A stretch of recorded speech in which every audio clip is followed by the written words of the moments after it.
All right, we got video recording. We got audio working. All right, here comes everybody. Enjoy. In 3, 2, 1. It's obviously because somebody leaked the news. I'd wager Dagwin's second son, Sosro, had a hand in it. Dagwin has been trying to get Daikun out of the way for ages. And so that's why he poisoned him. Mr. Rawl, don't say these things in front of the children. Pinch me, Mr. Ho.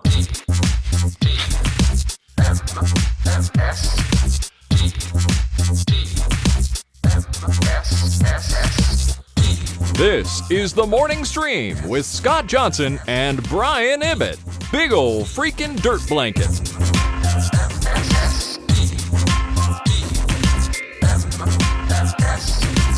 Hello, everybody. Welcome to TMS. It is the morning stream for, what is today? Monday, April 15th. It's the literal middle of the month. And it's literal tax day. Oh, shit. It is tax day. Oh, man. Have I done my taxes? I hope so. No, I've done my taxes. Yeah, you know you've done your taxes. I know I've done my taxes, and boy, did we have a scare last week. Did I ever...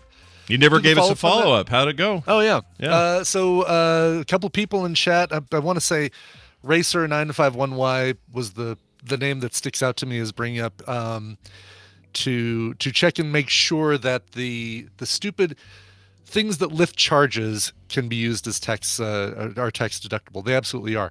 And, I'll just do a really quick description of how stupid this whole lift thing is. So, all right. From my house, I drive somebody to Boulder.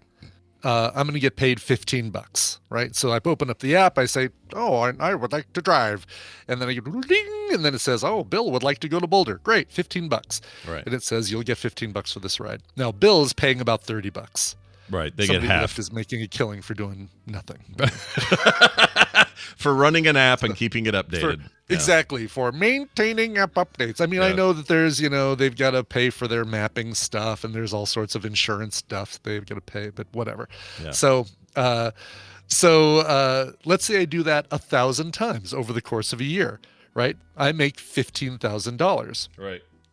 Lyft reports my income as $30,000, and then they say, yep, you made $30,000 this year, and you paid us $15,000 for the use of our app and platform fees and service fees and blah blah blah. It was primarily a $6,000 thing and then a $7,000 as if thing. It's almost like they switch it as if they're contracting for you and not the other way around, kind of. Correct. Yes, and it's so that they can do non-employee compensation and have a whole different it's a smart way for them to do it because they make a lot of money doing it. And if a driver doesn't pay attention to this, they can really end up owing a lot of money. Like at one point last week, our tax accountant, our CPA said, yeah, it looks like you guys would probably be owing about $5,500 to federal. Jeez. And Tina and I are both like, okay, well, that's we can bad. sell one of the cats.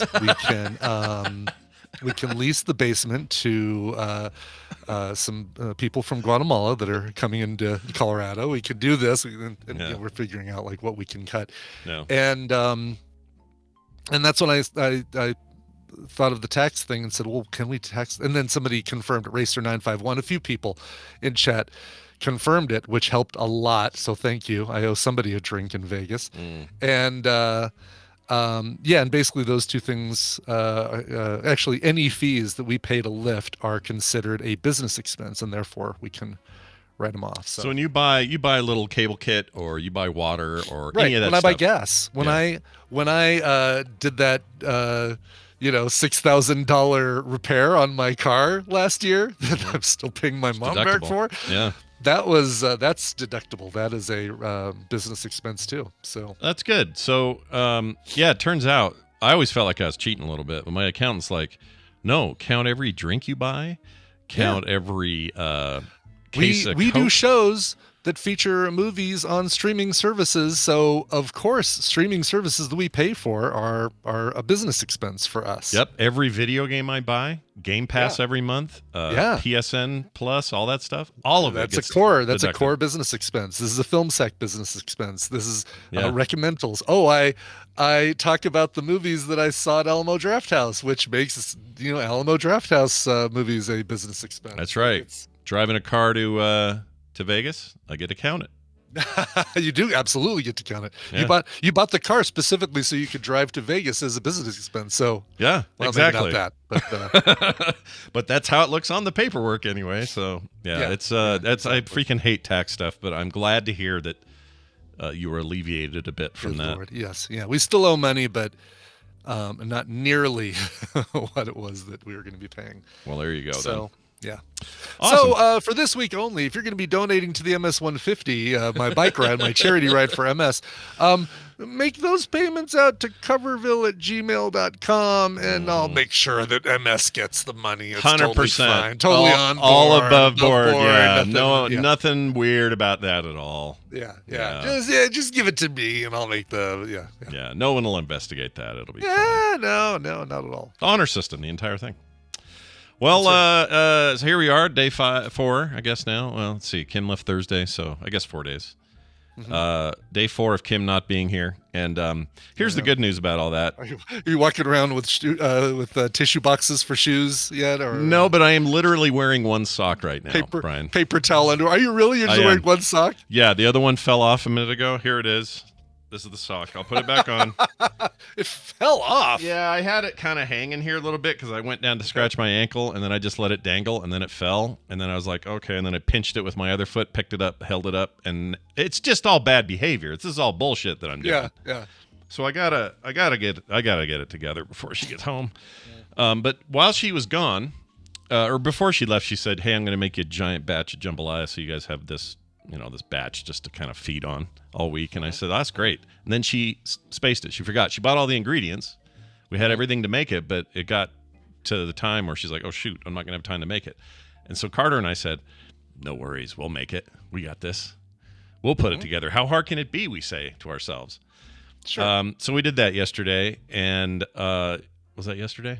Well, No, Carter Saturday. cooks. I've seen her make that egg don that. Oh yeah, she's that good. She gives you every once in a while. She's actually good. I felt like I was in good hands because I don't cook. I'm terrible. So she and I did it, and here's the best part: we're gonna put up a video of it. You're gonna see how poorly I cut things like onions and what do you call them? Peppers. I'm not great at it. My knuckles are too close to the blade. I get impatient and I chop like this. Oh gosh, no! That's and your knuckles are what you want against the blade. Like you want to basically hold the thing you're cutting so that the thing that's closest to the blade are your knuckles, and the blade just kind of moves up and down. Yeah, exactly. Yeah, and you want to keep these tips away. Well, let's just say I was mostly okay at doing that, but there were a couple of moments. So there might be a little bit of finger in the jambalaya. No, there were. Thankfully I didn't cut anything, but it did look. Okay. It looked precarious, and also, I like the vegetables inside of a good jambalaya to be super chunky. I'm into that. Yeah. Good news. Super fine. You want a rough cut. Yeah, and the good news is I'm very impatient when it comes to cutting, and so it all worked out. So they are very big chunks in this thing. Yeah, they're just like you basically like a 2-bite piece of pepper, basically. Yeah. And at one point, I got into a sneezing fit because I got Cajun pepper in my nose. And anyway, it'll be it'll be an entertaining. Oh, I cannot wait for the video. My gosh, we'll put that up a little bit later. In fact, I just got it downloaded. Let's see if it worked. Hold on. Hi, everybody. It's Scott Johnson. Oh yeah, there it is. We're in the kitchen echoing. Excellent. Also, we got so while she's been gone, this Fallout show has really got under my skin. Apparently, I'm not alone though, because all the concurrent player bases have jumped on all the platforms. But all the Fallout games are on sale. They're all either selling to people for the first time. I think even Amazon Prime was giving away 76 for free for Steam, just like Steam codes. Anyway. Everybody fired up some form of Fallout this weekend because of the show, and I did the same thing, and I ended up playing a chunk of Fallout 4, a little bit of Fallout New Vegas, which I beat like 3 times before, no need to play it again, but I just kind of wanted to get in there and remind myself. I listened to a playlist of all that old-timey music they always play in the Fallout games. Oh, yeah. Which the show is excellent at doing, by the way. The show has definitely understood the assignment, and they play, I don't want to watch the world burn. No, what's that song? Yeah. I don't want to set the world on fire. Set the world on fire. Yeah, all that kind of stuff. They're into it, and boy, it's a real vibe right now. So, that's cool. You're gonna like that show. I can't wait to. I'm looking forward to starting it. I'm worried that Tina's going to want to watch it, and that's going to slow things down, because right now I'm just about wrapped up on the thing that I'm currently watching, which, God, again, it's a tough decision. Like, do I want to talk about this one for recommendals? I might talk about this one when Steven's on here later, because it fits. It's nerdy comic booky. It's a nerdy comic booky thing that that's cool. That may surprise people and may not surprise people that I'm watching. So. Oh, really? Now I really need to know. So today, maybe we'll find out today when Steven comes on. Maybe you'll find out today. I think I will talk about it today, because I have another comic booky thing that I'll talk about on Wednesday for recommendals. Yeah. So, yeah. Someone in our chat says, "Oh, great Holocaust show." I don't think you understand the difference between Holocaust and like a wasteland apocalyptic show. That's a very different genre. Holocaust is not the same. Not quite the same thing. Yeah. It's really good though, and it'll be my recommendal this week, and I'll get more into it then. But if you're on the fence at all, you probably shouldn't be. Even people who don't have any familiarity with the game, this is a really good story being told, and it's fun and twisted, and Walton Goggins is so freaking good. Cool. You're gonna love it, dude. It's funny, because with that and Borderlands both coming out, there's been a little bit of confusion in my head. Video game property based on post-apocalyptic landscape world thing. So it's like, is this the one with Kate Blanchett and Jack Black and blah, blah, blah, blah, blah? So, I hope that one's good. I have concerns because I don't like Eli Roth. He's yet to make a movie I liked. But I also I'm of the mind that I need to see this stuff before I'll judge it. But maybe he can make it good. He did Hostel. Did he do Descent? No, that was British or maybe a French. I can't remember. Somebody overseas. I wish, dude. The Descent is so good. I would like Eli Roth movies if he made it. He made that, yeah. Eli Roth. He always looks like the guy who won't stop talking about how he does CrossFit. Mm-hmm. Kind of, yeah. He was good in Inglourious Bastards as an actor. I liked him. Right, yeah. Outside of that, I didn't know. Did you know that was supposed to be Adam Sandler getting that role, and it changed hands last second because Sandler was busy? Yeah. No. Thanks, TV's Travis. TV's Travis says that was Neil Marshall that did Descent. Oh, okay. British guy, right? I think. Yep. Yep. That's right. Yeah, his Roth known for like gory, Yeah. Whatever. None of them ever Green did anything Inferno, for me. Endangered Species, Hostel. Hostel's just bad. I hated Hostel. I like horror movies. None of them did it for me. Your but mileage may vary. It needs to have more to it than just the gore. Yeah. I think that is, looking at his list, that is the only thing of his that I've seen. Yeah. So now he's going to do this thing that's not going to be rated R. That'll be, a more mainstreamy thing. Maybe he'll nail it. I'll wait and see. I'm not going to say I won't see it. I don't know. I'm just nervous about it. We got an EMT perspective. Why do we need that? Because we love when you guys bring your professional lives into our lives. Okay. We like it. Yeah. And J Funktastic, always good for a good time, sent the following phone call, Brian. I'm going to play it. Here you go. Hey, Scott and Brian. This is for TMS, and this is J Funktastic. Just want to let you guys know that I used to work as an EMT for a couple of years, and July 4th is actually a notoriously slow day for EMS. And the first year I worked there, I thought it was just going to be blown off fingers and horrible drunk driving accidents all day, but we didn't get a single call all day until the end of the day, when it was a 92-year-old grandmother who decided to get on the slip and slide and hit her head. Oh, geez. Which wouldn't have been so bad, but the people that put the slip and slide down forgot to clean any rocks out of the yard. So be careful of the slip and slide out there, kid. God. Love show. Thanks, guys. Your 92-year-old lady hitting the rock. I felt that call. Yeah. See, that's why you don't give Grandma Mad Dog 2020. No, you don't. That's interesting, though, because we were talking about how we always felt like emergency workers, what holidays were the worst ones, and like how sucky it would be to work on a New Year's night when all the wrecks are happening and stuff. And I would have guessed July 4th in the States, especially in the South, where it's the biggest fireworks are not illegal down there. You can get whatever you want. No, and exactly. And every EMT call I would have assumed was preceded by the phrase, "Hey, watch this." Yeah. Yeah. Somebody's got 3 fingers where there used to be 5, and your experience is helpful. So thank you, Jay. I guess I had that whole assumption wrong. I did too. Also, what got you out? What got you out of EMT? Because Dylan was going to do that for a hot minute. He was in school for it. He was training for it. He liked it. This is my daughter's husband. And then he got to do some actual rides. I think that's what did it. He went on some ride-alongs or something, and he got to see actual traumatic awfulness. Yeah. And I think he was like, oh, yeah, maybe not. That would be the tough thing for me. Yeah. I don't think I could one thing to have to, pull rubber guts out of a plastic dummy, but then if I'm, having to put them back in on a real person the first day on the job, I'm probably not going to do well with that. Be hard being a vet because then you got dogs down and stuff. I read all the All Creatures Great and Small books as a kid, and I was all set to become a vet, and that's where Tristan's name came from, right? From the All Creatures Great and Small books. That was the James Herriot's brother. Was Tristan, and I always really liked that name. And then it was like, oh, he's also in the Round Table? Cool. All right, he's named Tristan. And then Legends of the Fall came out. Oh, did you name him after Brad Pitt's character in Legends of the Fall? Dude, you're not kidding, dude. But everybody named their kid Tristan after that. You guys must have had to explain yourself a lot. We all the time. Yeah. But we had, I was all set to do the vet thing. And then it was like, oh, my God.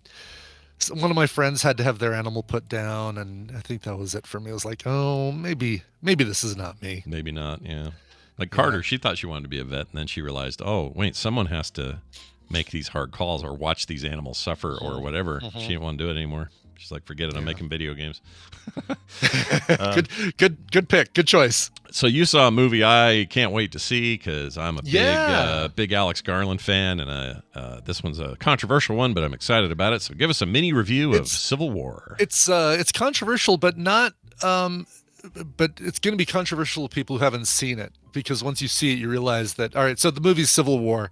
And this is, the United States is kind of split into divisions. You've got the new Soldiers Alliance, or the New People's Alliance in the Northwest, and you've got the California seceded from the country and Texas seceded from the country, but they're joining forces for the Western forces. And then you've got the Florida Project. I can't remember what they're, Florida men. Willem Dafoe is the general of the Florida Project. I like that. Yes, exactly. Yeah. And you would think that, so the movie's really going to be about, this horrible president played by Nick Offerman, and how he splits the country, and it's very much like Trump and blah, blah, blah, and all that.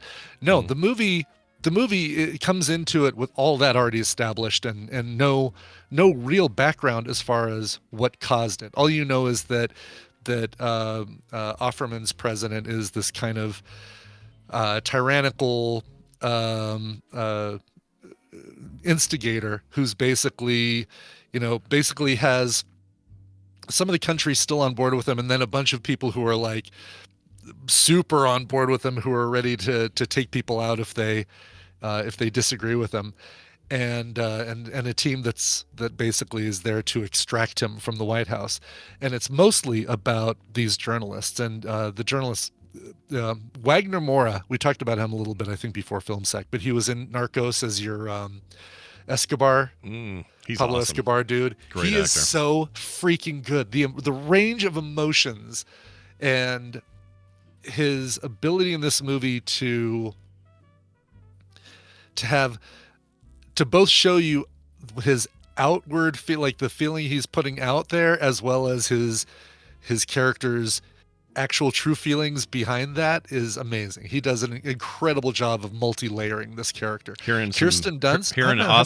I'm hearing Oscar buzz about both those two. I'm hearing it would not surprise me. Kirsten Dunst, also really good. And I'm trying to think if there's anything that I've seen her in, maybe since and including Interview with a Vampire, that I thought was as good as her performance in this. She was good in that Tail. Was it Tail the Dog, or what was it? Wag the Dog? No, the one, the kind of Western turn of the century thing with her, Plemons was also in it. It was Cumberbatch was your main guy. Power of the Dog. Power of the Dog. That was really good. Okay, forgot about that. She was awesome in that, man. She was really good in that, and she was good in that season of Fargo with Plemons, who, Plemons at one point in this film, not a spoiler because it's in the trailer, has got to point a gun at her. And I'm sure that made for some awkward dinner time conversation the night after filming that scene. Yeah. They're so adorable. They met on the set of Fargo, and they've got the most amazing little toe-headed kids. Yeah, they're my favorite couple in Hollywood. I hope they last forever and it never goes away. That's what I hope. Same, yes, for sure. Stephen McKinley Henderson also in there. He was in that Sand movie that had a sequel come out this year, whatever it was called.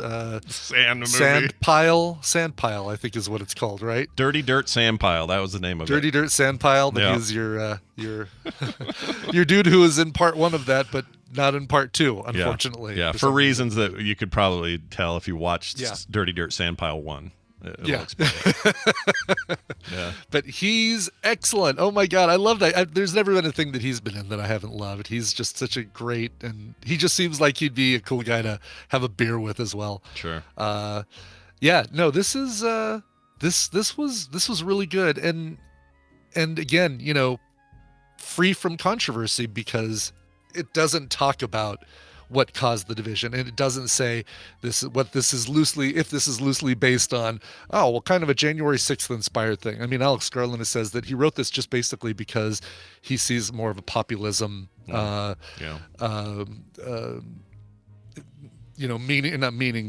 populism taking hold in the US, and that this is a potential fallout from that. But one of the signs that this is not super accurate to the day is things like California and Texas seceded and are joining forces. That is so opposite of what would happen today. What had to have happened to cause California and Texas to get along? Yeah, there's just no way. Forces. Like, what is that alliance even about? But let me ask you this: so when the President and Offerman up there in the corner there, I assume it's still Washington, right? It's still Washington D.C. Yep. Is it like the eastern seaboard is hit? Like what chunk of land? A lot of the East Coast is his. Everything like Virginia South, I think, is part of the Florida Alliance or Florida. We actually, Tina and I, after watching the movie, were like, I want to see, because you very briefly see a map of the U.S. on a news program on a TV in the background, and you, for a split second, see a map of how the U.S. has been divided into these little four quote unquote territories. Let's see. I think I have one here. Probably Civil War map shown states. It's funny when you look up Civil War, you find out about this whole other thing that happened a bunch of years ago. So you got to be really. Yeah, that's true. I like things like A Man in the High Castle, alternate history stuff. That's a very similar thing. Like the west side of the country is run by the Japanese in that story. The middle is nuked out in a mess. It's no man's land. And then everything on the East Coast and east side of the country is all run by the Germans. And then there's this conflict between Japan and Germany and blah, blah, blah. I love that, like these what if kind of scenarios. This sounds like one of those. Yeah. And also, I just know, I understand that it's easy for us in the brain set that we've all had for the last 5-6 years to immediately just go to bristle, hear about this and go, totally. Is this just to rile everybody I'll admit up? that I did it too. Like, when I saw the first trailer for this, I'm like, God, this feels like it's going to be too viscerally current, too what will probably happen as opposed to what could happen. Yeah. Kind of thing. Yeah. But also, that's what art does. Art talks about stuff that's hard or that we don't want to talk about or discuss. And I'm down for this. I want to see it. Yeah, it's really good. Yeah. Plus, Garland's never made a piece of shit. He doesn't make no, bad he really movies. hasn't. He's a good dude. They before the thing, Alamo Drafthouse showed him talking about some of his favorite movies, and he's like a big fan of things like The Thin Man and All That Jazz and stuff like that. It's like you wonder what inspires Alex Garland and its older movies like that. It's really cool. Did he mention Dirty Dirt Sand as one of his favorites? He didn't mention Dirty Dirt Sand, but he did say, what was it? There was a movie. Oh, he says, basically for 28 days later, I ripped off a whole bunch of this stuff from this other movie about this kid. And oh, wow. Like no one is ever going to accuse him of not being original because his stuff is so good. So it's funny to hear him saying, "Oh yeah, I ripped off a bunch of this stuff for this movie." And it's funny that a lot of people don't give him the credit he deserves for his early video game work, because he did a bunch of that. He did this, did an amazing story in a 360 game called Enslaved: Odyssey to the West. Such a good bit of writing. Like, the game's fine too, but mechanically it's a decent game or whatever. Devil May Cry, the DMC remake in 2013, he wrote. Like, he did really good video game work before things kicked off with Ex Machina and all that. Anyway, I'm going to see it. I'm going to go watch Civil War. Yeah. So Captain Dr. America. Calhoun says, go ahead. What's that? I was going to say, Captain America and Iron Man and all them are all fighting in there, right? In yeah, Civil it would be War? great, right? And because they're because of the Sokovia Accords, and so half of them they're like meeting up at an airport in Germany to hash it out. And great, that's good to know. Yeah. That's nice. Sorry, I interrupted your Dr. Calhoun. Hang on to ruse. So Dr. Calhoun says, one of the photographer's choice of camera irritated me. I'm curious, is it Kirsten's or it's probably the young girls, right? The young girls' choice of camera. Oh, interesting. Photographer insidery stuff, like something about their camera. Yeah. Okay. Yeah. All right. Yeah, I can see why, because that seems like, I mean, you saw the movie, so I mean, you know why she has that camera.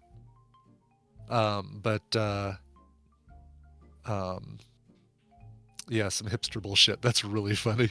All right. Anyway, all right. Civil War. I'm not going to say anymore because I don't want to spoil anything. Thumbs up from Brian. Thumbs up. All right. Straight up. All right, let's get Brian Dunaway in here. Let's have some gamage. Yeah. Let's play a little game. If he logged in, he is. He is in. Logged into the game. We are ready to play. Excellent. Hey, look who it is. It's Brian Dunaway joining us for the morning half-asses on a Monday. Hi, Brian. Oh, hi, Scott and Brian. Oh, hi. What are you doing? What are you guys doing on this fine Monday morning? Well, I was just thinking. I listened to Film Sack again from Friday or from Saturday. I don't always do that, or Sunday, I guess. Yeah. I don't always do that, but once in a while, listen to our show again after we did it. And totally. Your intro was one of the best ones ever, even if we didn't say so that day. Just saying. It really was, yeah. Your intro was so good. Yeah, they're so good. Well, thank you. I mean, it's no Parodyville, but it's not bad. I had. We've each got our things, and you're like, yours is excellent, and it feels so effortless. Is the thing about yours. You own it. It is years of hammering that bad boy process down to everything that annoyed me to only leave what I liked. And I still do something that I'm not particularly proud of, which is sometimes I hide the funny a little too far deep. I'm like, it's a little, deep cutty. No. Those are great because then it's like those things. There's some jokes that I try and skate past Scott, and he catches most of them. Right. Yeah. But it's like those things like that it's like that I want two people in the audience to go, "Oh my God, I got that reference," or "I get that joke." And, no, there's power. There's power in a deep cut, man. I like a deep cut. Yeah, for sure. Yeah. And you do them all the time. Yeah, you've got your thing. Brian's got his song parodies. Randy's got his 3 rules for everything. You guys got it all Scott down. has all his amazing ear for capturing the funniest shit. And knowing which things need a fart sound secretly embedded in them, and which things happened on my prom night. Right. Haven't had a prom night in the last couple of weeks. I'm okay with that. All right with that. You have the most eventful prom nights of anyone I've ever met. It really did. We're almost running out of, like, if you stitched all those prom night sounds together, it actually would be longer than the 3 proms I went to. Oh, wow. Nice. Did you go? I only went to 2. I wish I'd have gone to 3. I enjoyed my proms, but I only went to 2. I didn't go. I went to no proms. You went to no prom? Why no proms? What happened there? Just not... not a prom guy. Just not a prom guy. Into it. No. I mean, I know you like the ladies. It's just you weren't. I gotta get dressed up and West the spend big money and dance. Yeah. And go down you got to go down to the Cracker Barrel and spend $40 on dinner. What am I? What am I? What am I? Teen Wolf? I like that. What am I? Marty McFly and his mom? I was gonna say Scott. Yeah, I was gonna say Teen Wolf's real name, and I was like, nobody's gonna get that. This guy through talking about hiding stuff too deep. Yeah, I said, deep Teen cuts. Wolf. Teen Wolf. Yeah, Teen Yeah, Wolf. Scott, something. Everybody knows what that is. Yeah, I get it. Well, all right. It's good to have you here, dude. We're going to play a game, and we're going to try to win some people some prizes. Brian will explain the whole damn thing. Brian, take it away. Darn tootin'. Welcome to Morning Half-Asses, a trivia game where I'm actually going to be giving you the answers. I'll give Scott and Brian a category and 6 possible answers, 3 of which are correct, and 3 of them, like Jesse Plemons pulling a gun out on Kristen Dunst, are incorrect and wrong. Depending on how confident they feel with the category, they can provide 1, 2, or 3 guesses, but if any of those guesses are wrong, you get zilch for that round. Nil, nada, nunca, yet. If you get 1 right, you get a point. 2 right gets you 3 points. 3 right gets you 5 points. We'll add all those up after 3 rounds, and somebody's going to win a prize for their contestants that I've pulled very carefully and daintily from members of the Tadpool that aren't able to listen live. Also, randomly. Scott, you're playing for Matt in California. By the way, randomly, both of your people only give me a first name and a state, not even a city. They give me a first name and a state. So, Scott, you're playing for Matt in California. Wow. Brian, you're playing for Danny in Mississippi. Yeah, this is some. I'm sure there's only one in each of those. Some top level doxing. It only works in a blankety way. Wow. Exactly. So, hopefully these people know who they are if they're listening. They're like, oh, well, my name is Dan. I live in California. Did I just put Danny in my thing? I can't remember. Yeah, anyway. Wild. I can actually see, based on their emails, I could say their full names. I could. You could, but you won't because you're just not that kind of guy. You won't do that. They both have a last initial that begins with P. So Matt P and Danny P. How about that? P. That's good. All right.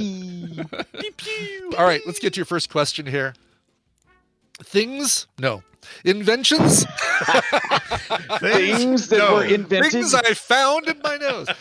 Inventions named after a place. So which of these are inventions that were named after the place presumably in which they were invented? Your choices are limerick, absinthe, zero, contact bridge, jeans, and parchment. Oh my Which of gosh. these were named after where they were invented? This is a really interesting one. Yeah. They all sound right. They do, right? Yeah. Jeans, Wyoming. I mean, I don't know where jeans. I mean, Levi Strauss and all them. That was like early 1800s. Yeah. I think that was all in the States, but I don't actually know that. Maybe it was somewhere else. All right, you both have locked in, and you guys are both playing it safe with 2. Limerick. Limerick, happy to tell you, yes, Limerick was invented in Ireland in the town of Limerick.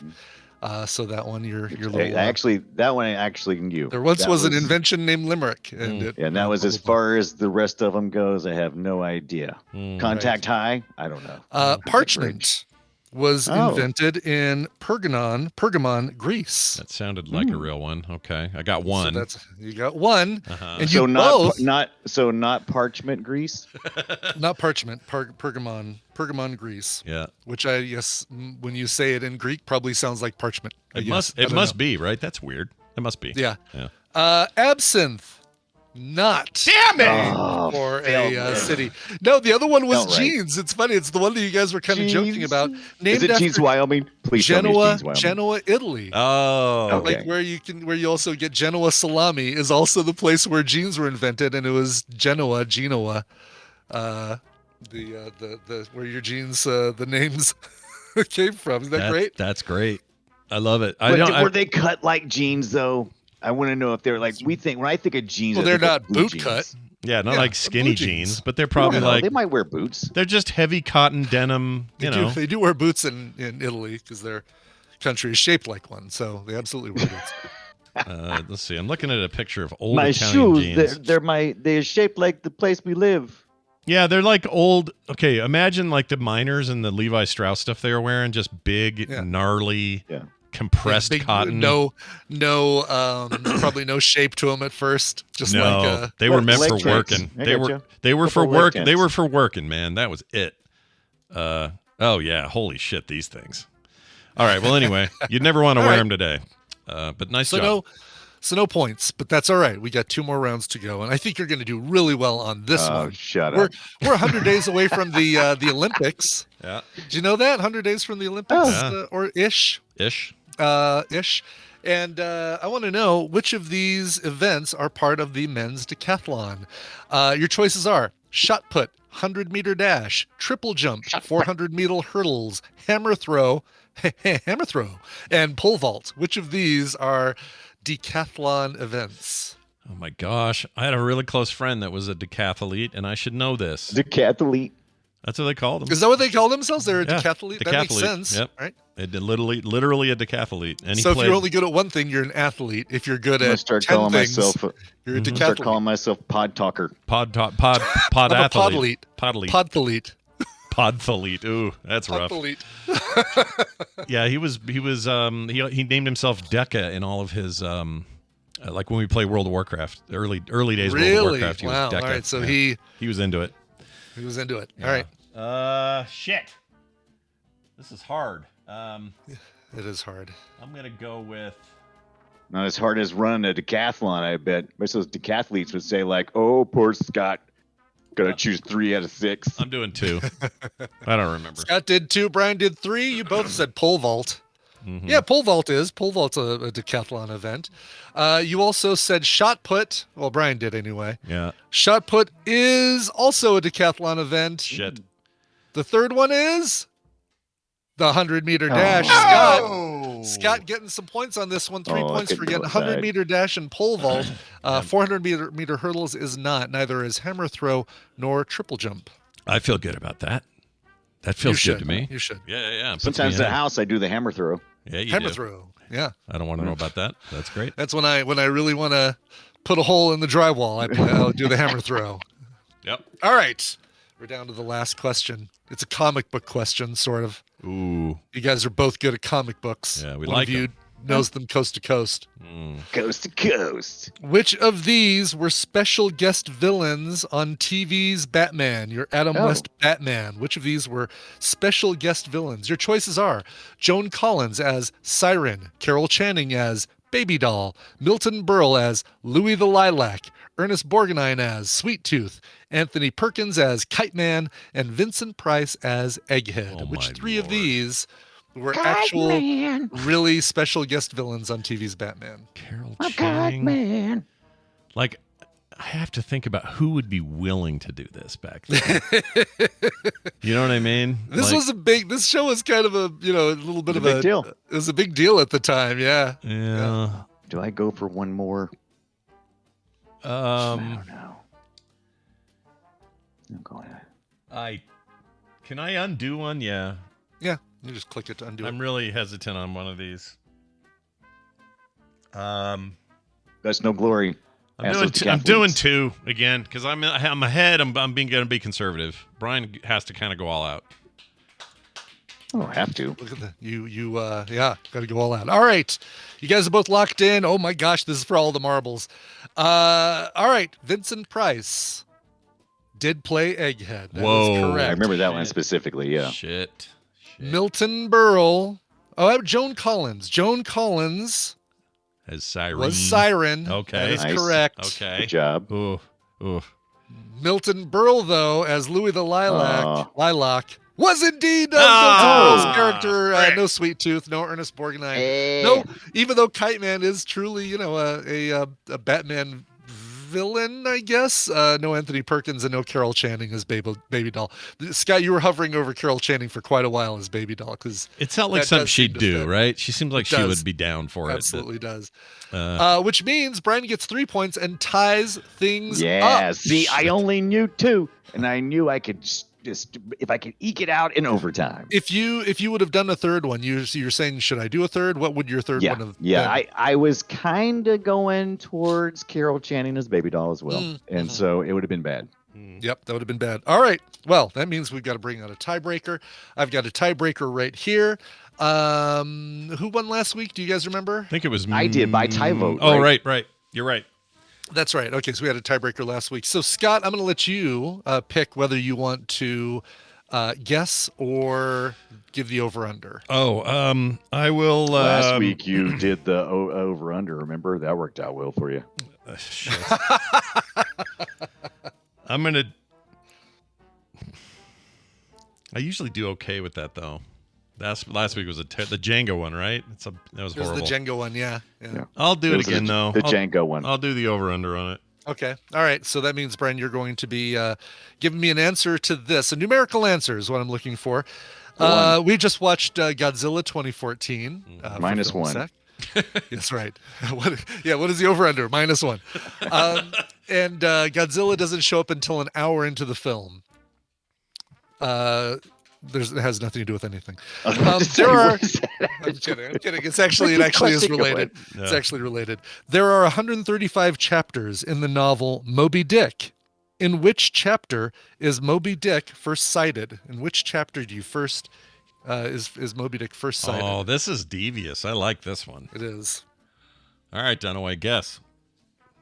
Hey, that's Ibba's job.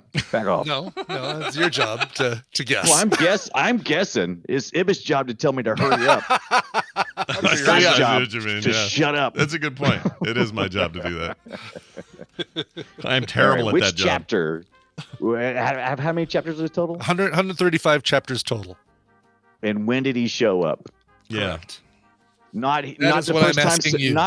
Well, I mean, because it's like you can mention a character, and that's kind of showing up in the book. Right. No. When he's first sighted. Okay, when he's actually first When seen. he's actually first sighted. When I it's, so they, gotcha, I okay. assume the book probably, there's a moment where they describe it. Like, I mean, Ishmael, is all about that at the very Yeah. beginning. When right? he it's like there's no going after looking the back. whale that killed me pa. all right. The real time first appearance of the real-time first of the appearance, like- dick. Right. Exactly. Right. Yes. All right. Because they talk about the shark in Jaws, but eventually you see the shark in Jaws. It's like that. Right. Yes. Then it's got to be showed the chapter. Give me chapter 52. 52. Yeah, I had long enough to Google it, so yeah. Oh, well done. Chapter All right. 52. 52 is incorrect. Your Googling was terrible. Well, Scott, I didn't is want the to. I actual didn't want to answer- guess it because then it looked like I was cheating. Oh, right. Oh, yeah. Good point. Scott, is the actual answer higher I or was lower going to than go higher, 52? but then I said, "No, Scott's an idiot." Wow. Your motivations here. Wow. Holy cow. I'm going to do under that. I think he shows up sooner. Just a little bit sooner. A little bit Yeah. sooner than Godzilla in Godzilla It 2014. feels like it. The actual answer out of 135 chapters, the first chapter in which Moby Dick is cited is 133. 2 chapters before the end of the book. Damn it! That means You Brian, are good at this. Was it famous for? It must have been famous for this. Being I don't know if it so late. was, because this is the first I'd heard of it, which surprises the hell out of me. I've never read Moby Dick, and spoiler alert, whale doesn't show up until the end of the book. Damn it, dude. That's a horrible loss on my part. That's awful. I was sure. I don't know. Now I'm not going to read Moby Dick. There, take that, everybody. I'm not going to read your stupid take book. that, Moby's grandfather or uncle or whoever. Yeah, whoever owns the rights now, you jerks.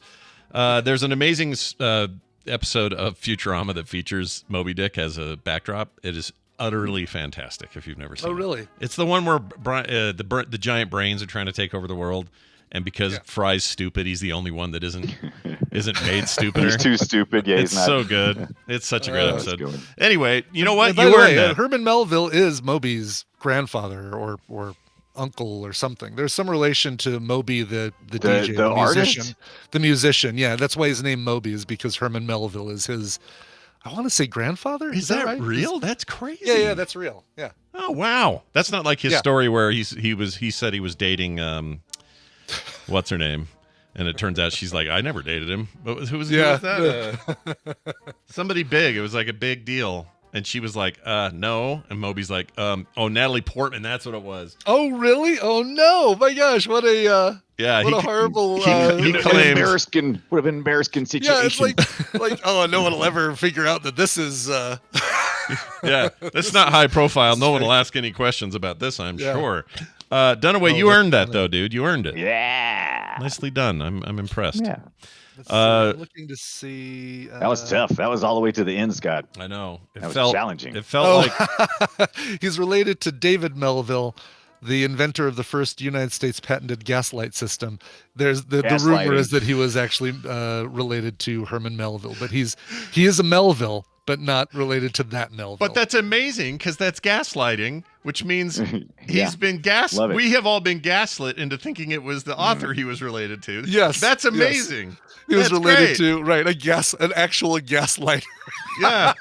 And he gaslighted Natalie Portman. That's incredible. Yeah. All right. I follow him on TikTok because he does he'll do weird music loops on there for fun.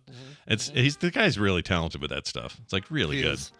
But feel bad he was born on 9/11, so that's a kind of a crummy birthday to have these days. Wait, because his birthday. I was gonna say, wait a minute, he's older than.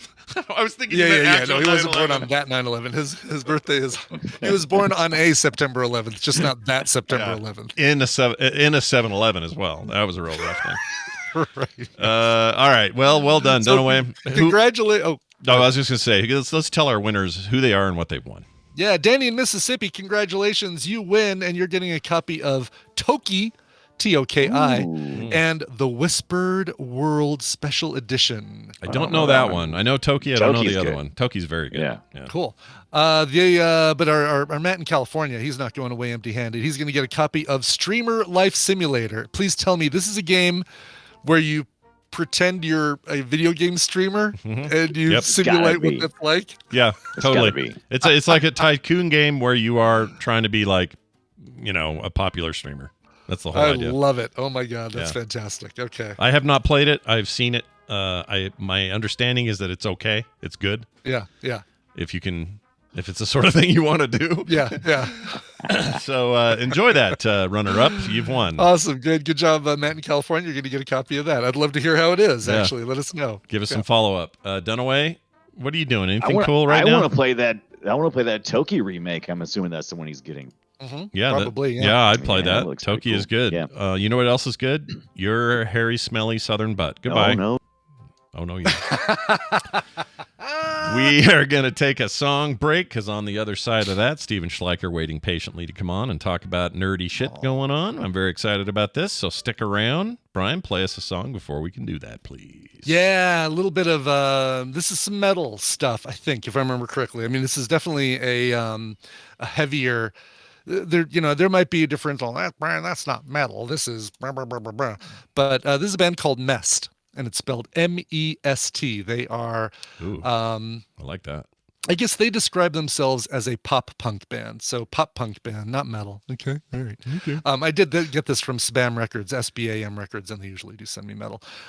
This is the band called Mess. This song features Jarrett Reddick of Bowling for Soup on it as well. Their brand new album is called Youth, comes out May 31st. Here's the band Mest and When We Were Young.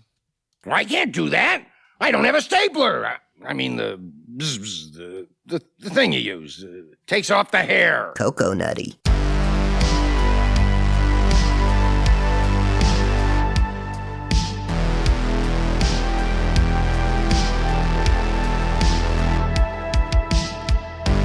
Do say again who that was. Do tell. Yes. May 31st, the album Youth comes out from the band Mest. That is the first single. It's called When We Were Young and features dude from what I say? I said Bowling for Soup. Bowling for Soup. Jarrett Reddick of Bowling for Soup or Foaling for Boof.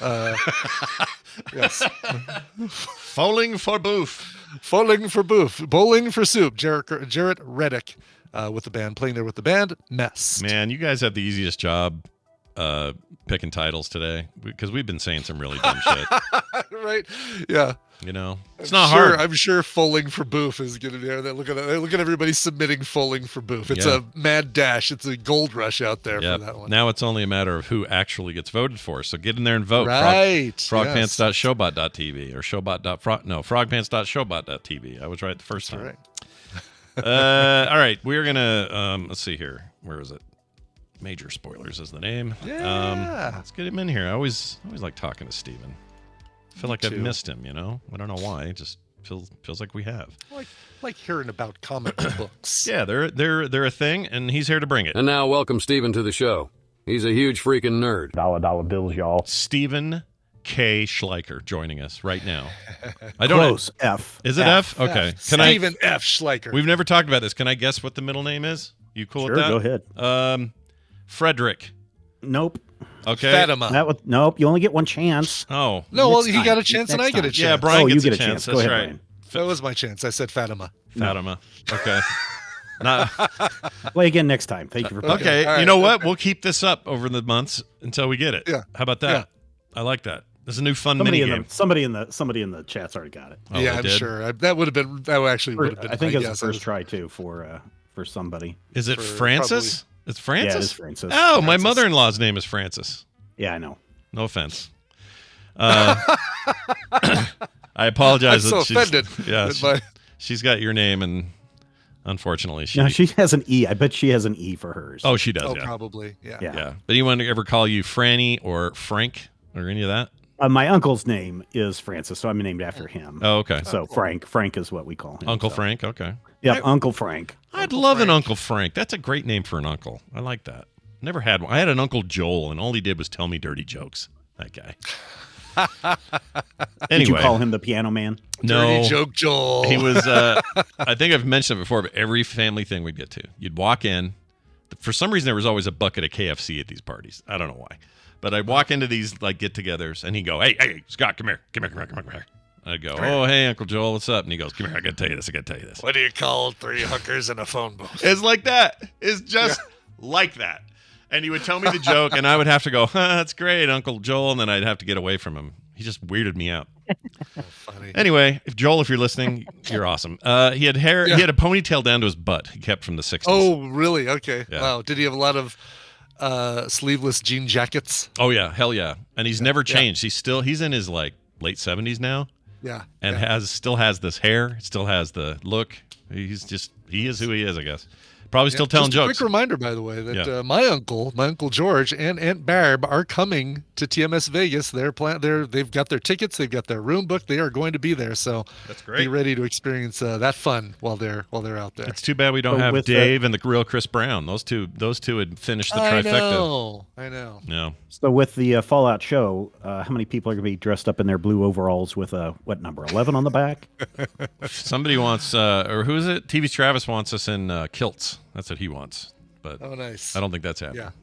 Yeah. Not a chance is what I would say to that. Anyway, Steven, there's a few things going on. Okay. 3 new X-Men titles arriving in July. Now, Yeah, if man, you're an we have X-Men fan, so many X-Men books coming. do you think that's this is all just like preparatory for the big, whatever they're going to do next The with X-Men? Deadpool deal? Yeah. Or the Disney deal? I think it's probably yeah. So the Krakoa era just wrapped up. That was a big, long, multi-year thing. And so that's done. And so they're relaunching all the X-Men titles with new number 1. So we have X-Men number 1 from Jed McKay and Ryan Stegman. That is coming out in, I want to say, July. Then we also have Gail Simone and David Marquez doing Uncanny X-Men. Eve Ewing and Carmen Caneros doing Exceptional X-Men. And then we've got the 3 new titles that were announced last week. Phoenix, which has Jean Grey as Phoenix. Oh, surprise. Weird.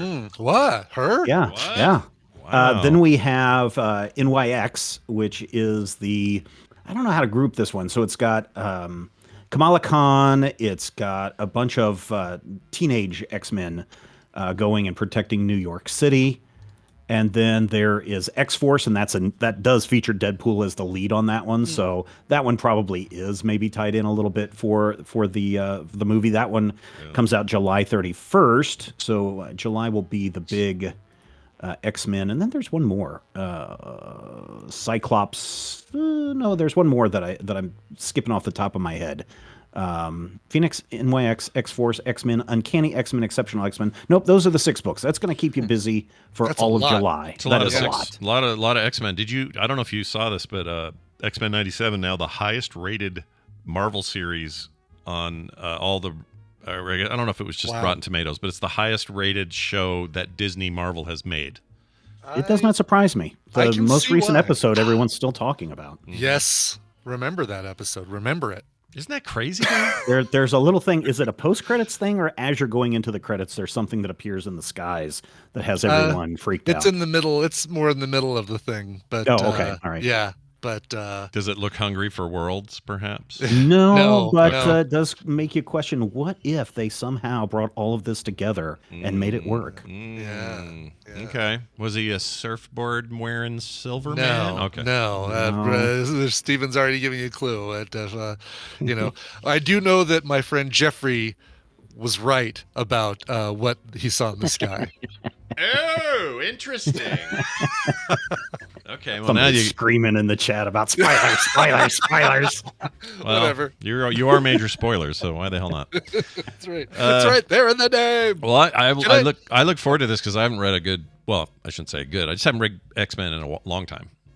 It should be. It's not like, hey, here's the origin of the X-Men. This is like, hey, how do we pick up after our society has crumbled? So I think you're going to get maybe some 70s version of the X-Men, and I'm not saying that that's the tales they're going to tell, but it's not like we're reforming groups or anything like that. There are mutants that are established and they're coming together for their own means and ends. So I think it'll be good. And if you are an X-Men fan, then July is going to be packed. Make sure you know where your local comic book store is, or if you're on the Marvel United. Are you still on that, Brian? I'm still on that. Yep. Marvel Unlimited, yes. Oh, yeah, you'll get yours around December or something. Yeah, which is fine. I have so much to read before then. I'm really good at adding comics to my queue that I want to read. And because I was like, Angela, I've never... really? The character is Todd McFarlane, right? Yeah. They got her from... Moved from Image to Marvel, and... I don't remember the story behind that. Do you remember that, Stephen? How did they end up with her? I don't remember. It's some weird nebulous thing where she's not technically in the Spawn universe, even though that's where she was at. Yeah, so McFarlane was just like, yeah, if you guys want to license her, go right ahead. And so they brought her in for like 2 years, and then the licensing deal has expired and they don't have her in the universe anymore. So it's kind of like, it's really weird when companies do this, because Marvel just did this with Conan, right? So it's like, let's bring Conan in and make him part of the Avengers or the Defenders or whatever Revengers group that he's in. Yeah. And then the license is expired and technically they're not allowed to reprint those things in trade. And so now we've got Titan Comics is doing the Conan series. Yeah. So now they have the rights to re-release the original Marvel Conan books from the 1970s. Right. So the that's the Zub really run, right? Weird. The new Zub Zub Conan? Zub. Mm-hmm. It's really good, by the way. By the way, quick correction, co-created, according to Wikipedia, by Neil Gaiman and Todd McFarlane. There you go. The way I Am Sci-Fi describes it, Neil Gaiman needed money to help fund his lawsuit against Todd McFarlane, and Marvel gave him that money, and in return he was required to write 2 series, and he gave the rights to Marvel. I did not know those guys were all up in the litigious. I know. Yeah. I don't like that. I like those 2 people. All right. So I was going to say something, forgot what it was, and so that's great. Oh, Conan. Yeah. Can you explain to me how Conan the Barbarian was brought into the Avengers or some shit like that? Did they time travel that? Well, like, what happened? No, it wasn't there? Time travel. It was dimensional something, portal something. Jeez. I think that's kind of stupid. So Spider-Man has been into the Red Sonja universe before. So it's not like these characters haven't crossed over in the past. I know. They just are so fan fiction-y when they do this. Like when they put the Next Generation cast, I think it's IDW or whoever did it. Yeah. Next Generation meets Doctor Who. Just weird, man. Come on. Yeah, Star Trek IDW has met with their Star Trek stuff. They've met everyone: Legion of Superheroes, Green Lantern Corps, X-Men, Doctor Who. What's another one that Planet of the Apes was an interesting one. Yeah. Huh. Oh, really? That I knew about. Yeah. That's freaking weird. Yeah, Dracula's even a character, Marvel Universe character as well. So yeah, that's true. All right. Well, that's all stuff to look forward to. Also, nostalgic comics are here to stay, baby. Thundercats, Space Ghost, Gotcha Man. I mean, Thundercats alone. You had me at Thundercats. Yeah, but Thundercats is up to issue number 5. That one comes out this week or next week. Space Ghost comes out next month. Everybody's excited about the new Space Ghost series over at Dynamite Entertainment. Can you tell me more about that one? Like, is it going to be the tongue-in-cheek Space Ghost talk show host, or more like the old comic or the old cartoon was? The old cartoon series. So this will include parts of the origin story about how he was, essentially Space Ghost is the Lone Ranger. So if you're familiar with that story of how he became the Lone Ranger, Space Ghost is kind of the same thing. So we'll get that. And then, of course, Battle of the Planets fans, Gotcha Man, is getting 2 series at, now it slipped my mind, I think also, at Titan Comics, I think is where the Gotcha Man series is at. Oh, that's cool. Will every issue of Gotcha Man come in a blind box and you don't know which issue you're going to get? Gotcha Man. I know where you're coming from there, Ibbot. I know exactly Thank you what very you're much. doing. Thank you. Yeah. So, yeah, no, that's cool. I mean, look, I like old ideas. I don't, people that somebody yesterday was yelling at me because I was raving about Fallout, the show, and excited for what could be Fallout 5. Because we even talked about it, I think, on Film Sack or something. You and I did. The popularity of the show could drive them to finally make a new. Yeah, and they're probably new game. Actually, they probably are. Yeah, they're always in the middle of something over there. And so he said, I was online saying something about that, and so people are so hardcore on this line of like, I don't want anything that's already out there. I want new things, just nothing but new things. I'm like, well, yeah, but they just did Starfield. That was new. Yeah, but it played like Fallout. It was Fallout in space.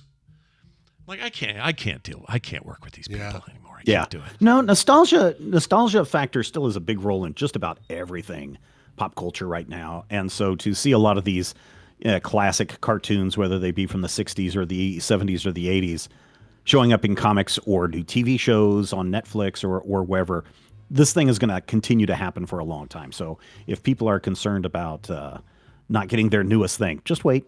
Just give it a five years, and it'll be there. It'll always be there. And fighting against it is just a waste of your breath, everybody. Yes. Some of this stuff we want, some of this we don't, but it's all happening. It's money. This is a business. So welcome to the business of nostalgia. You're in it. Speaking of nostalgia, you have the coolest looking book I got to get. Featured on the site from Jose Luis Garcia Lopez, covers of DC Comics. Holy crap. These are so good. If people don't know who Jose Luis Garcia Lopez is, back in 1982, he was tasked by DC Comics to come up with the quote-unquote official look for all of the DC characters, for all the merchandising that they were doing. So lunch boxes, T-shirts, birthday cards, all of these things. And so he designed these things back in 1982. And they're so iconic that even today, you can go and find merchandise that still has his design look on it. In fact, when my kids were born, we bought these big, giant wall-size, life-size stickers to put on the wall of Superman and Batman. Fat heads. Yeah, that's it. Yeah. And they were the Jose Garcia Lopez designs. That's cool. And so people are aware of these, whether they know it or not. Oh, and 100%. DC is like, yeah. And so DC is like, hey, we are going to release a series of variant covers coming up later this year, and they are all going to feature the Garcia Lopez art on the variant cover. So this is definitely something I want to get because these things are they're great. Yeah. Reminds me of the what was it, the Marvel Universe Encyclopedia of the Marvel Universe or whatever it was called.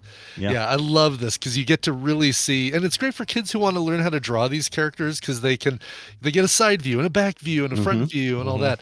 I'm surprised that the definitive Batman is. I mean, this is the original, obviously. Yeah. I was surprised they didn't go with, all right, we're going to do the black outfitted. Oh yeah, Batman, no, they're going with the only thing that I wish that they would have done. Is I wish they would have included the color chips of the CMYK colors. You can still find those. You can find those. In fact, years ago, I think the family released the original, and you can find it. I know we have a link on it somewhere on Major Spoilers, where they had the original PDF that you could download. That was everything that was in there, including all the color schemes. So if you wanted to get the exact Green Lantern green or the Batman blue, gray, and yellow, they would include those in there. And if you were ever curious what Robin's thighs were colored in the 1980s, that's in there as well. So it's really cool to go and track these things down and see just how iconic he drew these things and how long lasting they are even today. Yeah, they stayed. A lot of these aspects of these characters stayed this way. I remember the 80s iterations of the Super Friends cartoon, 100% adhered to these color schemes.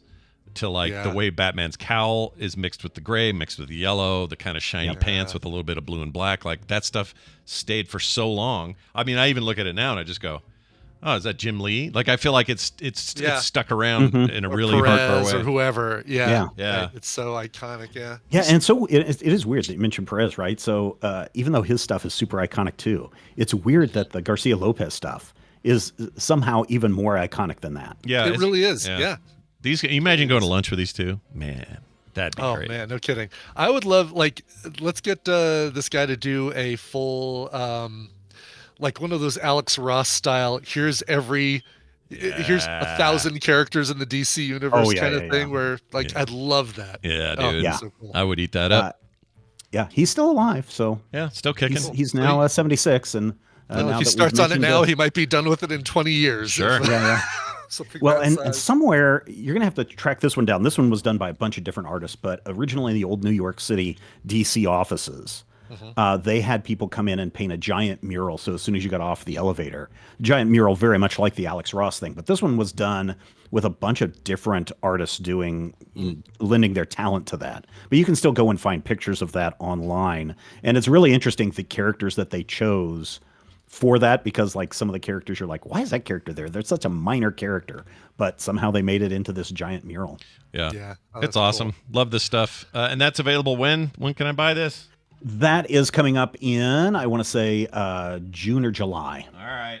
Big Yeah, summer. and for, then they're going to actually run them for probably the rest of the year. So I think they're going to try to get as many of his characters on their books from now until the end of the year. That's great. I love it. He's Yeah, in Spain yeah. and lives in Spain now, so it'd be hard to go to lunch with him. Brian, you said Be earlier. delicious.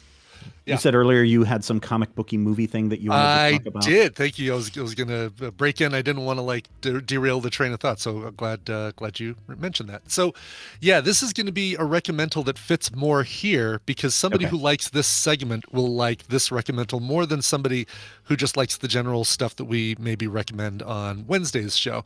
But based on X-Men 97 and the opening Marvel Animation Studios cinematic, which has a bunch of the old, like, it's got some new stuff like What If and stuff like that, but it's also got the Silver Surfer cartoon from the 90s, late 90s, which I'd never seen before.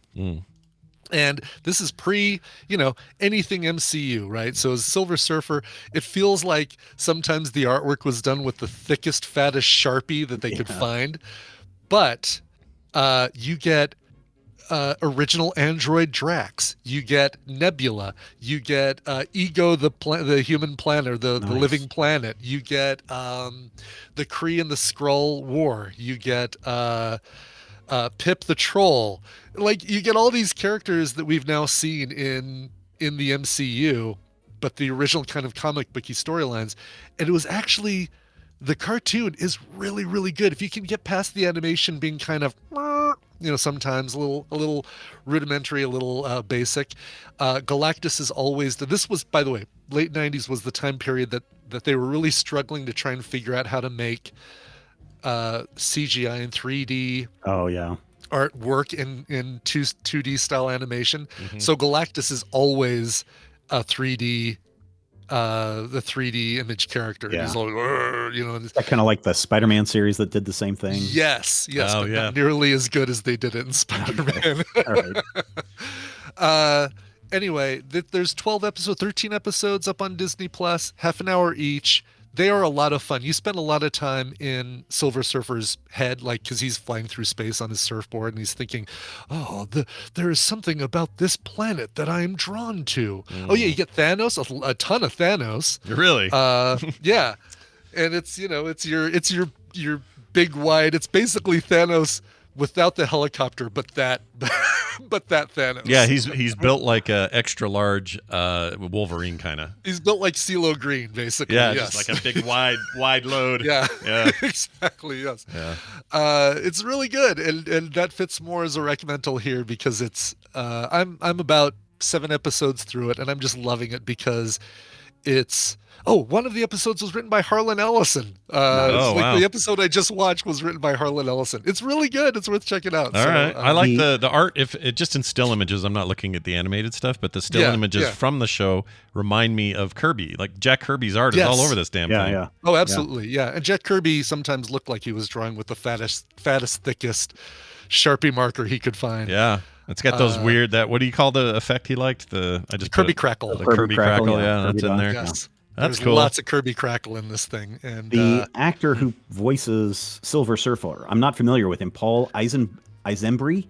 Embry, don't know him. It looks like, I'm looking at his IMDb page, it looks like he does, now Kim probably might be a little bit more familiar with him, because it looks like he does a lot of those Hallmark holiday movies. Oh my gosh, really? That's funny. Yeah. That's funny. You never know where He's people are got going to things, end up. let's see, what does he got here? There's that one's Meet Me Under the Mistletoe, A Dash of Christmas, Miracle in Bethlehem, Pennsylvania. Oh, Lord. Nice. Oh Wow. my God. Wow. A Brush with Christmas, A Christmas Cookie Catastrophe. Mm-hmm. By the way, the episode I just watched had freaking Beta Ray Bill in it, which was fantastic. You got Gamora, who introduces herself the first time you see her as Gamera. Oh my gosh. Like she calls herself Gamera. I don't know if we get her again later on in the season, but it's great. It's a lot of fun. It's this might be a good adventure club thing for you, Scott, because it doesn't require a whole lot of focus. Focus. Yeah. But the art is fun and the characters that pop up are great. That's great. Pip the Adam Troll. Warlock, Galactus, the Watcher, of course, is in. Yeah, it's like they're trying to cram all the galactic Marvel heroes into the show. Exactly. Yes. Oh my gosh, you're right. There's a Harlan Ellison reference. What else here? You got with 2 episode titles of based on novels of Isaac Asimov. Boy, they're going hardcore here. They are. It's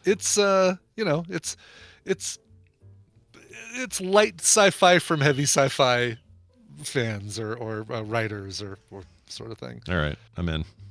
I'll watch this. This seems stupid and great. It's stupid and great. It's worth watching. I don't remember this even being on, so no, I don't either. Yeah, I watched a lot of that season 90s on stuff. Fox Kids, so I can see. Is that where it was? Okay. Yeah. One season's. I mean, that means not a lot of people saw it, but I don't know. I like shit like that. All right, well there you have it, Steven. Always fun hanging and talking. What's going on at Major Spoilers that we should know about? Well, we finally have recovered from our computer disaster, so all the podcasts will return this week. Oh my gosh! So we're excited about that. And I think until we meet again, Scott and Brian, please, both of you, stay hydrated. Oh, good, because that's important in Vegas where we're going. It's going to be hot Yes, it is. and parchmenty. Parching? That's not parchment. That's a town in That's Italy. a Greek town. Yeah. Or Greece. Yeah.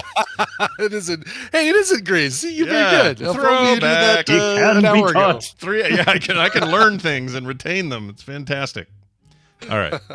Well done, everybody. Let's move on out of here. Quick note: no Monday show tonight. It will be on a Tuesday, which is really annoying because it's the Monday show on a Tuesday. And the reason we're doing that is Carter's getting a massive tattoo today. She's had scheduled for a long time, and it will cut way into the evening, so she will not even be here. So we'll do it Tuesday. So just let everybody getting, know. A full sleeve done with the Harley Davidson logo, a naked woman holding an anchor, and 100%. These are all true. And for some reason, the Norman Reedus. I don't know why, but a picture of Norman Reedus's face. Yeah, she doesn't even like The Walking Dead, and she's getting Norman Reedus. Yeah. So maybe she's don't know why, but okay. Hey, she likes Boondock Saints. She likes Death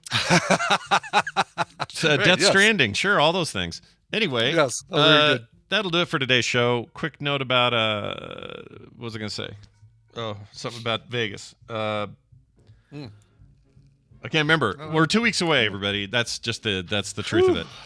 All right, it's no time really between now and then. It's no time, exactly. And we're getting excited, but also there's a lot to do. So, yeah, don't ask us for a bunch of extra shit between now and that time. We just can't do it. Don't ask me for any extra shit. It's not happening. Yeah, don't say, hey, Brian, can you come guest on my 3-hour show? Don't do it.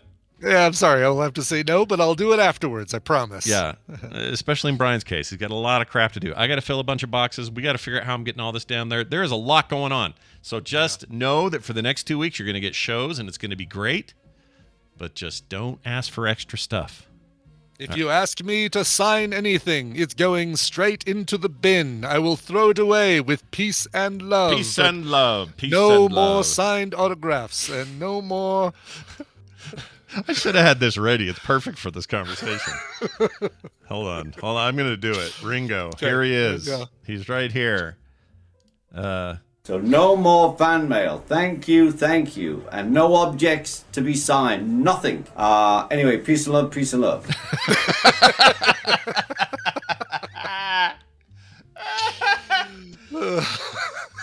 One of the Great. greatest So great. things ever put to tape. I love it. Exactly.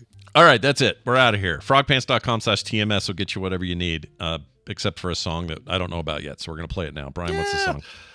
We talked about this guy. He has a birthday today. He's in the tadpole right now. His name is Sean. He was part of the great Seaning on America's Next Top Podcaster, one of the 3 Seans that got axed on the same week.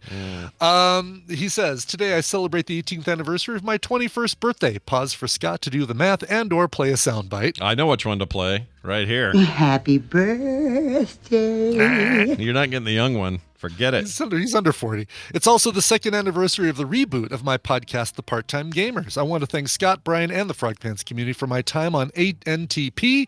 Without it, I wouldn't have gotten back into podcasting. It's an honor to be part of the community you good sirs have created. Signed, Sean. Yeah, and Hammond and I have been talking about ANTP and what it would take to bring that back, because we've been talking about the new format that Tom suggested a year ago at TMS Vegas, and we're definitely making it happen. I just got to get stuff together for the website for people to be able to submit a little bit more information than we currently have on there to get our contestants. And of course, I need to talk to our judges, one of which is hearing all this for the first time, that, you know, if he has the time right now with his busy schedule to still be a judge, but we'll talk. And of course, I haven't talked to Monica. I haven't talked to you yet, Bobby, because really this is so early preliminary. But you, Bobby, are next on the list to talk to about this. So there you go. Because there is a, this is no small feat, and we need, this is a show that, because of how much stuff there is involved with it, needs a lot of financial backing. So anyway, we'll talk about that when the time comes. Hey, Sean says, sweat drips down your forehead as you approach your nemesis in the abandoned cathedral. You're armed with a combat knife, a gun with 3 bullets left, and an unshakable drive to kill this man. He's armed with a katana and the skill to kill any man with it. After a short but curt exchange of words, you pull your gun and aim as he draws and readies his sword. In the brief moments before the battle starts, the first beats of a song start playing. What that song is, I leave to the cover master. Jeez. It's Miley Cyrus's "We Can't Stop" is what I mean, you hear that. I mean, what else comes to mind, right? Everybody. That's what comes to everybody. Immediately. It's all I could think about while you were reading that. So. That's right. But not performed by Miley Cyrus. This version is actually, you think I'm joking? Listen to the opening strains of this song, which sound a little bit like a certain Eminem song. This is the version performed by Bastille for the BBC Radio 1's Live Lounge 2014. This was the #1 song on the Coverville Countdown 10 years ago. 10 years ago. Jeez. This is Bastille and his cover of "We Can't Stop." Get more at frogpants.com. You guys sound kind of sparkly. Yeah, we do. Oh, I miss Daryl. I do too. Can you play like the opening?